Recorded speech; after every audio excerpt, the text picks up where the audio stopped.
جب آیا برگاہ رسالت میں، سرکار مسجد نبی میں بیٹھے تھے، جب یہ حاضر ہوا یہ کہتا ہے میری حیرت کی انتہا ہو گئی، میں تو ایک مفروض شخص تھا، حاتم طائی کا بیٹا تھا، مگر میں دیکھ کر حیران ہو گیا، میرے جانے پر رحمت مصطفیٰ اٹھ کر کھڑے ہو گئے، میرے استقبال کے لیے اٹھ کر کھڑے ہو گئے۔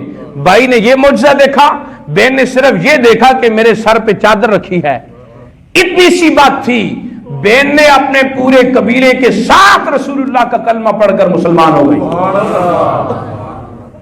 یہ سرکار کا کردار تھا، یہ سرکار کی سیرت تھی، جنہوں نے اپنی جان کے دشمنوں کو معاف کیا ہے۔